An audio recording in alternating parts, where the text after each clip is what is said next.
चंदनपुर के छोटे से गांव में रमेश नाम का ईमानदार मजदूर अपनी पत्नी सरिता और 9 साल के बेटे संग रहता था। पिता पुत्र रोज जमींदार के खेतों में मेहनत करते और सरिता घर संभालती। मगर एक दिन हालात इतने बिगड़े कि उनके घर का अनाज बिल्कुल खत्म हो गया। सुनिए जी, घर के बर्तन बिल्कुल खाली हैं। एक दाना अनाज तक नहीं बचा।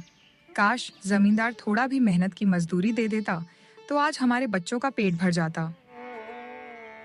अरे भाग्यवान, चिंता मत करो, मैं अभी काम पर जा रहा हूं और गोपाल भी साथ चलेगा।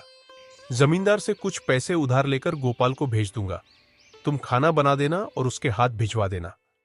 आज काम ज्यादा है, शायद लौटते लौटते देर रात हो जाएगी। सुनिए, आप गोपाल को क्यों काम पर घसीटते हैं? अभी इसकी उम्र ही कितनी है। अगर पढ़ लिख लेगा तो कल अपने पैरों पर खड़ा हो पाएगा। या आप भी यही चाहते हैं कि यह सारी जिंदगी आपकी तरह दूसरों की मजदूरी करता रहे? तुम्हारी बात सही है सरिता, पर मैं क्या करूं? ऐसा लगता है जैसे हमारी किस्मत ने हमें यही लिखा है, दूसरों के आगे झुकना। इसका हल मेरे हाथ में नहीं, सब बस इस भूखे पेट की मजबूरी है। पिताजी चलिए ना जल्दी, नहीं तो जमींदार नाराज हो जाएगा। हाँ बेटा, आओ। गरीब आदमी की किस्मत ही फूटी होती है। चाहे जितना हाथ पांव मारो, बस दूसरों के सहारे रहना पड़ता है।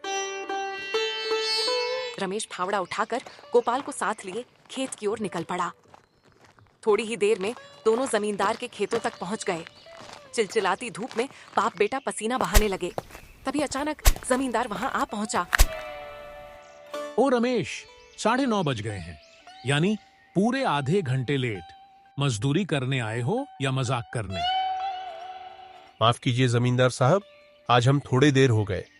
बस आज ही, आगे से ध्यान रखेंगे। अरे देर?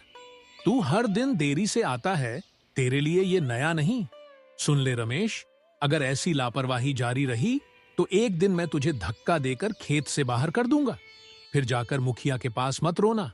अब चलते चलते काम ठीक से कर और मिट्टी की खुदाई में कोताही मत बरतना, समझा या नहीं? जी जमींदार साहब, अगर इजाजत हो तो आपसे एक बात कहना चाहता हूं। बता जल्दी, क्या बकना है तुझे? साहब, घर का चूल्हा ठंडा है, राशन खत्म हो गया। आज कुछ पैसे दे दीजिए, गोपाल घर जाकर राशन ले आएगा। धीरे धीरे मैं उधार चुकता कर दूंगा। ओह, तो ये बात है। अच्छा बता, कितने रुपए चाहिए तुझे? जमींदार साहब, बस 1500 रुपए दे दीजिए, बहुत बड़ी मदद होगी। जमींदार ने जेब से नोट निकाले और तिरस्कार से मिट्टी पर फेंक मारे।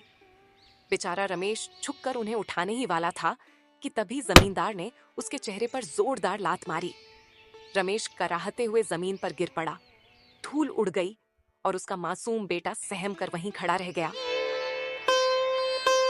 अरे रुक जा, तुझे और पैसे देता हूं। इतनी भी क्या जल्दी है? ना काम के, ना काज के, दुश्मन अनाज के। भूखे पेट आया है तो मैं क्या करूं इसमें? तुझे खाना बनाकर खिला दूं क्या? काम चोर कहीं का। पैसे कमाने के चक्कर में तू अपने छोटे बेटे को, जिससे काम तो होता नहीं, उसे भी साथ लेकर आता है। क्यों रे हरामखोर, तू भी भूखा पेट आया है। रुक, तुझे भी भरपेट खिलाता हूं। ये ले, ये ले, ये ले। आज के बाद अगर फिर कभी पैसे मांगे तो मार मार कर भरता बना दूंगा। इतना कहकर जमींदार गुस्से से पलटता है और खेत से बाहर चला जाता है। उसके जाते ही रमेश की नजर अपने मासूम बेटे पर पड़ती है। गोपाल, ओ गोपाल, उठ बेटा, तू ठीक तो है ना? गोपाल, अपनी आंखें खोल बेटा, अपनी आंखें खोल। हे भगवान, क्या हो गया मेरे गोपाल को? कुछ बोल क्यों नहीं रहा है? कहीं उस दरिंदे ने इसे मार ना डाला हो। जमींदार की लात से गोपाल बेहोश हो गया। घबराया रमेश मटके का पानी लेकर उसके चेहरे पर डालता है। पानी पड़ते ही गोपाल होश में आ जाता है। बापू, ओ बापू, बहुत तेज दर्द हो रहा है पेट में, जल्दी से खाना दे दो ना, बहुत भूख लगी है, बहुत। हाँ बेटा, चलो घर चलते हैं। अब मुझे इस जमींदार का काम नहीं करना। रमेश अपने बेटे को लेकर घर लौट रहा था, तभी गांव की चौपाल पर मुखिया से टकरा गया। अरे रमेश, क्या हुआ? तुम दोनों इतनी जल्दी कहाँ जा रहे हो? और ये क्या हाल है? बेटा ठीक तो है ना? कुछ ठीक नहीं है मुखिया जी, आप ही फैसला कीजिए। जमींदार ने मेरे बेटे को बुरी तरह मारा है। अगर आप न माने तो हम न्याय के लिए महाराज के पास ही जाएंगे। क्या तेरे बेटे को जमींदार ने मारा? सच सच सब बताओ मुझे, तुम्हारे साथ क्या हुआ था? रमेश ने मुखिया को सब कुछ बताया, कैसे जमींदार ने उसे और उसके बेटे को मारा। ये सुनते ही मुखिया का खून खौल उठा। रमेश मेरे साथ चल, मैं इस जमींदार को बख्शूंगा नहीं। मुखिया रमेश और उसके बेटे को साथ लेकर जमींदार के घर पहुंचा और घर के बाहर खड़े होकर जोर से आवाज लगाने लगा। जमींदार, अरे ओ जमींदार, बाहर निकल। अरे मुखिया, क्या हुआ? इतना क्यों चिल्ला रहे हो? क्या बात है? भोला बनने का नाटक मत कर जमींदार। ऐसे बोल रहा है जैसे तुझे कुछ पता ही नहीं। सच बता, क्यों मारा तूने रमेश और उसके बेटे को? अरे मुखिया, ये क्या इल्जाम लगा रहे हो मुझ पर? मैं तो अभी तक घर से बाहर भी नहीं निकला। चाहे तो रमेश से ही पूछ लो। बोल रमेश, चुप क्यों है? जमींदार की धौंस से डरा रमेश चुप रहा, मगर गोपाल ने हिम्मत करके पूरी सच्चाई मुखिया के सामने कह दी। यह सुनकर जमींदार तिलमिला उठा। तभी मुखिया गरज कर बोला, गरीब पर जुल्म करते तुझे शर्म नहीं आई? इस मासूम ने तेरा क्या बिगाड़ा? तू खुद को राजा समझता है क्या? जमीन मुझसे कम है, पर घमंड तुझ में आसमान छू रहा है। मुखिया, ये रमेश और उसका लड़का झूठ बोल रहे हैं। मैं तो घर से बाहर ही नहीं निकला। और तू भी वोट बैंक के चक्कर में मुझे बदनाम मत कर। झूठ कौन बोल रहा है ये जल्दी पता चल जाएगा। अब मैं जा रहा हूं, पर ध्यान रख जमींदार, फिर किसी मजदूर पर हाथ उठाया तो अंजाम बुरा होगा। मुखिया ने जमींदार के सामने ही रमेश को कुछ रुपए थमाए और गोपाल संग अपने साथ ले गया। मुखिया, तूने मुझे सार्वजनिक रूप से बेइज्जत किया। इसका नुकसान तुझे बहुत भारी भुगतना पड़ेगा। देख लेना, अब मैं ऐसे ही नहीं बैठूंगा। महाराज की जय हो। महाराज, कृपया मेरी मदद कीजिए। बोलो, तुम्हारी मैं कैसे मदद कर सकता हूं? किस चीज में सहायता चाहिए तुम्हें? महाराज, मेरे पास परिवार पालने का साधन नहीं है। कृपया महल में कोई काम दिलवा दें ताकि हम गुजारा कर सके। अच्छा बताओ, तुम क्या काम कर सकते हो?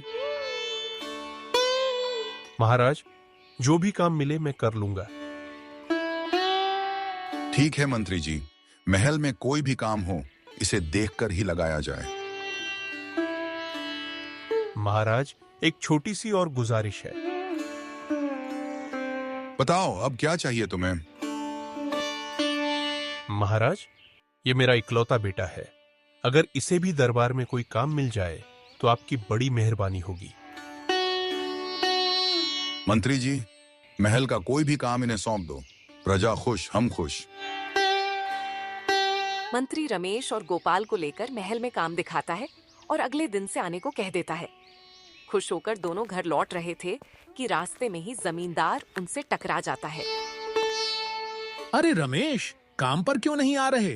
पैसे की परवाह नहीं है क्या? हमें अब तुम्हारे यहां काम नहीं करना।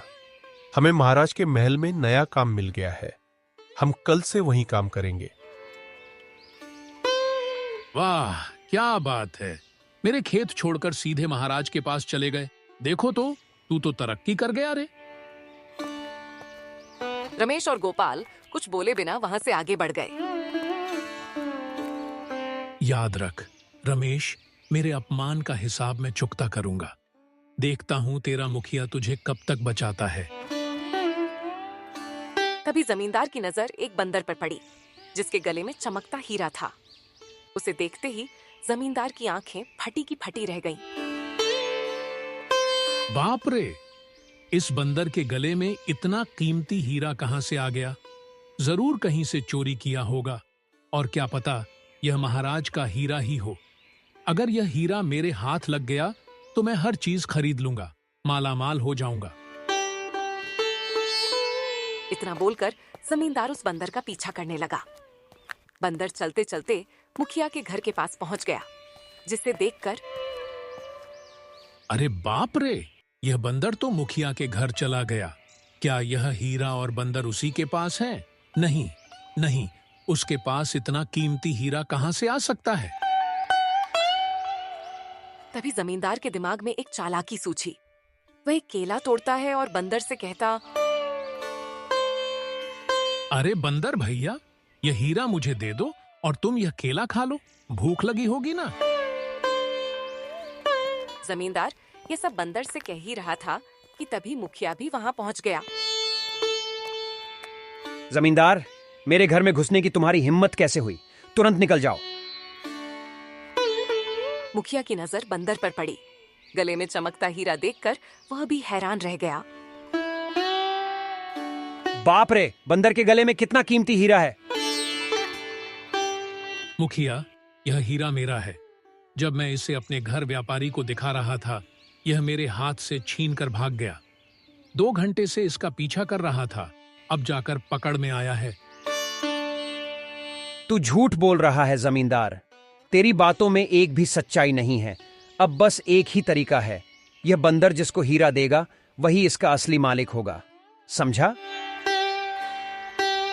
मुखिया की बात सुनकर जमींदार अंदर ही अंदर क्रोधित हो गया। दोनों बंदर को केला दिखाने लगे। भूख लगे बंदर ने हीरे को मुखिया की ओर फेंक दिया और केला ले भागा। मुखिया हीरे को पाकर खुश हो गया, जबकि जमींदार खाली हाथ लौट गया। मुखिया, वह हीरा तो मैं लेकर ही रहूंगा। जब घी सीधे उंगली से नहीं निकलता तो उंगली टेढ़ी करनी पड़ती है। क्या तू सोचता है मैं शांत बैठ जाऊंगा? मैं भी कोई मामूली इंसान नहीं हूं। जमींदार की नजर बस उस हीरे पर थी जो अब मुखिया के हाथों में था। दिन बीतते गए और उसकी बेचैनी बढ़ती गई। रात करीब 12 बजे जब मुखिया सो रहा था, जमींदार चुपके से उसके घर घुसा और तकिए के नीचे से हीरा चुरा ले गया। फिर वह घर लौट आया और हाँ हाँ हाँ हाँ, वाह, इस हीरे की चमक। मुझे जो चाहिए उसे मैं पा ही लेता हूँ मुखिया। इतना कहकर जमींदार चैन की नींद सो गया। सुबह होते ही रमेश और गोपाल मुखिया के घर पहुंच गए। जय हो मुखिया जी। अरे रमेश, आओ। इतना सुबह सुबह गोपाल को लेकर कैसे आए? इसकी तबीयत तो ठीक है ना? क्या बात है? मुखिया जी, मैं खुशखबरी लेकर आया हूं। हमें महाराज के दरबार में काम मिल गया है। बस सुबह महल के बगीचे और फूल साफ करना है और शाम को घर लौटना है। आराम का काम है। हम और गोपाल वहीं जाएंगे। सोचा आपको भी बताना चाहिए। बहुत बढ़िया, बहुत बढ़िया। अब जब महाराज के पास काम मिल गया है तो मन लगाकर करना। मुखिया जेब से कुछ पैसे निकालकर रमेश को देता है और कहता है, ये लो कुछ रुपए। घर का राशन ले आना और गोपाल के लिए दवाई भी ले आना। मुखिया जी, इसकी क्या जरूरत है? काम तो मिल गया है। मुखिया नेक और मददगार था, हमेशा गरीबों की सहायता करता। रमेश और गोपाल मिलने के बाद चले गए। जैसे ही मुखिया तकिए के नीचे हीरा निकालता, वह गायब था।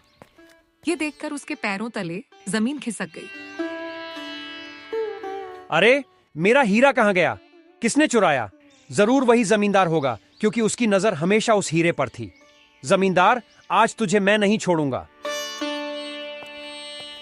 गुस्से में मुखिया जमींदार के घर गया और बोला, तू क्या समझता है जमींदार? मेरे हीरे को चुरा ले जाएगा और मुझे खबर भी नहीं होगी? ऐसा नहीं चलने दूंगा। अरे मुखिया, क्या बोल रहे हो? मैंने तुम्हारा हीरा कब चुराया? मुझे चोर समझते हो क्या? चाहो तो लोगों से पूछ लो। मैं सुबह से बाहर ही नहीं निकला। अगर तुम इल्जाम लगाओगे तो मैं महाराज के पास जाकर शिकायत कर दूंगा, समझे? तो मेरा हीरा गया कहाँ? तुम्हारे अलावा तो किसी को इसकी खबर तक नहीं थी। फिर मैं किस पर शक करूं? तो तुम कह रहे हो कि मैं रात को तुम्हारे घर में घुसकर हीरा चुरा लाया? हाँ? सुन ले मुखिया, मेरे पीछे पड़े रहने से तुझे कुछ नहीं मिलेगा। जा और असली चोर को पकड़, और पहले खुद याद कर, क्या तेरे घर में कोई सुबह सुबह आया था? सोच ले। हाँ जमींदार, रमेश और उसका बेटा गोपाल यहां आए थे। यही तो तुम्हारा हीरा रमेश ने चुराया होगा। वह लालची और चोर है। तू सही कह रहा है जमींदार। अब मुझे भी लगता है वही हीरा रमेश और उसका नालायक बेटा गोपाल ही चुराए हैं। सुबह सुबह सबसे पहले वही तो मेरे घर आए थे। मुखिया सुन, उस रमेश के बच्चे को मार मार कर निकाल दो। उसकी जमीन हमारे नाम करा लो। क्या बोलते हो? ये सब सुनकर मुखिया के मन में भी लालच जाग उठा। उसकी नजर अब रमेश की जमीन और घर पर टिक गई। तू सही कह रहा है जमींदार। ये रमेश का बच्चा अब हमारे गांव में रहने लायक नहीं है। इतना कहकर मुखिया गुस्से में चला गया। फिर रमेश के घर के सामने गांव वाले चिल्लाने लगे, देखो देखो, यही है वह चोर जिसने मुखिया का कीमती हीरा चुराया। ये सुनकर रमेश चौंक गया और बोला, मुखिया जी, ये मैं क्या सुन रहा हूं? मैंने कोई हीरा नहीं चुराया। हाँ रमेश, अब सच सामने आ गया। मैं तुझे भोला भाला समझता था, पर तू और तेरा बेटा चोर निकले। सीधा साधा जवाब दे दे, मेरा हीरा कहाँ रखा है, नहीं तो इस गांव में तुझे रहने नहीं दूंगा। मुखिया जी, आप क्या बोल रहे हैं? कौन सा हीरा? मुझे कुछ समझ नहीं आ रहा। गांव वालों, अब ये मुखिया का हीरा वापस नहीं करेगा। बातों से ये नहीं सुधरेगा। उठो और मारो इसको। गांव वालों ने मिलकर रमेश को पीटना शुरू कर दिया। रुक जाओ, कृपया मेरे पिताजी को मत मारो। उन्होंने कुछ नहीं किया। उन्होंने कोई हीरा नहीं चुराया। कृपया छोड़ दो उन्हें। पर गांव वाले उसकी नहीं सुनते। उन्होंने रमेश को इतना पीटा कि वह वहीं दम तोड़ देता है। इसके बाद मुखिया और जमींदार ने सरिता और गोपाल को भी गांव से बाहर निकाल दिया। सरिता दहशत और अज्ञान में एक झोपड़ी बनाकर रहने लगी। 10 साल बीत गए और गोपाल अब किशोर हो चुका था। गोपाल, जंगल से लकड़ी काट कर ले आओ, खाना बनाने में देरी हो रही है। माँ, क्या मैं आपसे एक बात कहूँ? हाँ बेटा, क्या कहना चाहते हो? माँ, क्या हम अब भी गांव नहीं जा सकते? एक बार महाराज से बात कर लें, शायद वह हमारी मदद कर दें। गोपाल, महाराज ने अब तक मदद नहीं की। मुखिया और जमींदार ने उसे भी प्रभावित किया होगा। अब हमें ऐसे ही जीना होगा। ठीक है माँ, मैं जंगल से लकड़ी ले आता हूँ।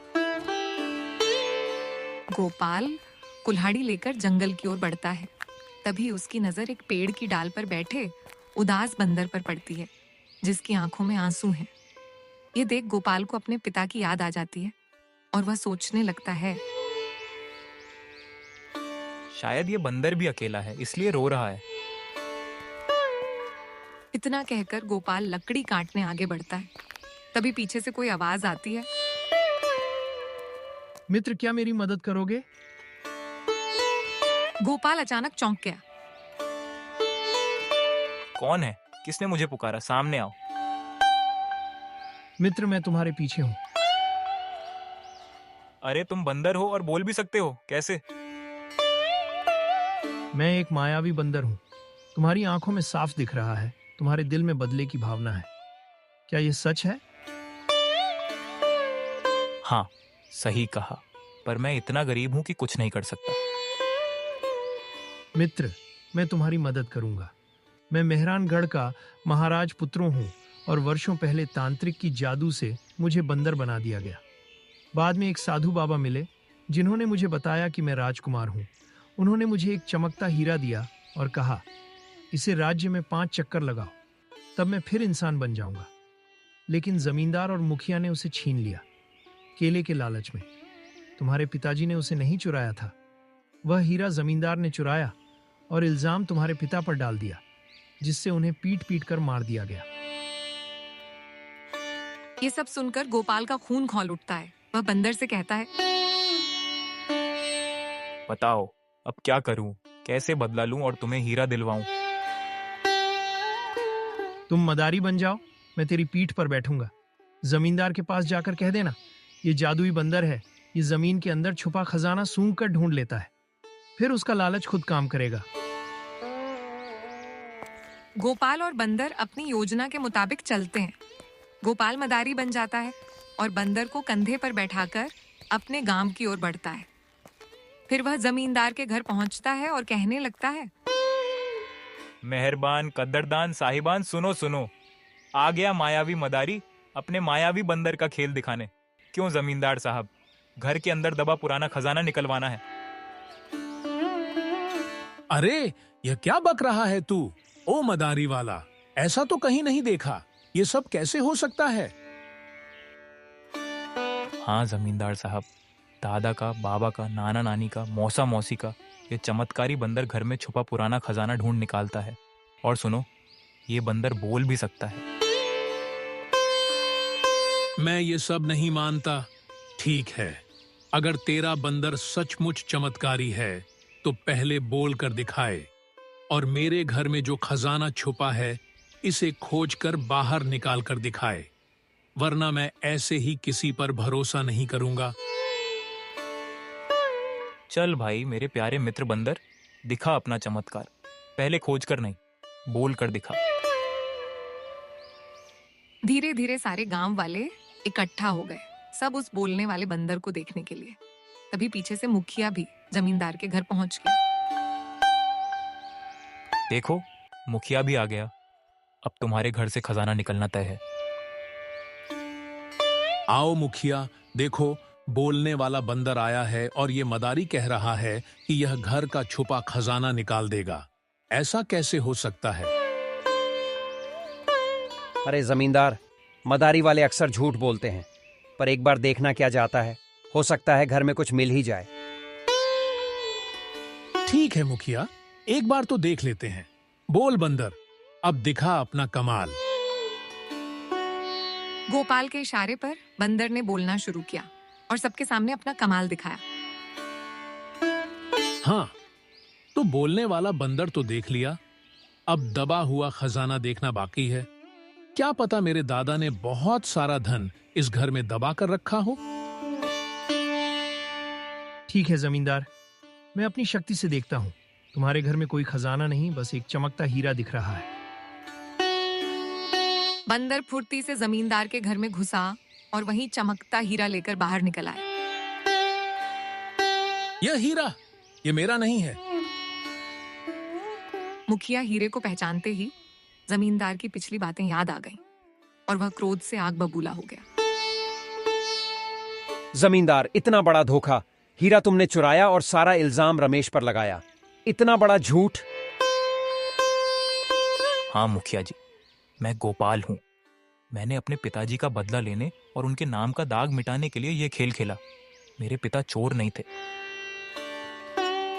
मुझे माफ करना गोपाल, मैंने इस जमींदार के बहकावे में आकर बहुत बड़ा अपराध कर दिया। मैं अपने आप को कभी माफ नहीं कर पाऊंगा। गांव वालों, रमेश का हत्यारा तुम लोग नहीं, बल्कि यह जमींदार है। मारो इसे और पीट पीट कर खत्म कर दो। गांव वाले क्रोधित हो उठे और जमींदार को पकड़कर मार डाला। फिर सब गोपाल से क्षमा मांगने लगे, जिसे गोपाल ने माफ कर दिया। गोपाल और बंदर हीरा लेकर जंगल की ओर चले और साधु बाबा के पास पहुंचे। मुनिवर, ये लीजिए, वह हीरा है। बहुत लेट से आए वत्स। बंदर उस हीरे को साधु को दे देता है। तभी साधु उस हीरे की शक्तियों से राजकुमार आदित्य को फिर से इंसान बना देते हैं और गोपाल भी अपनी मां को लेकर अपने गांव चला जाता है। तो दोस्तों, कैसा लगा आपको हमारा आज का वीडियो? अगर अच्छा लगा हो तो लाइक, शेयर और सब्सक्राइब करना बिल्कुल मत भूलिएगा। मिलते हैं जल्दी ही एक और मजेदार वीडियो में। तब तक के लिए धन्यवाद और जय हिंद।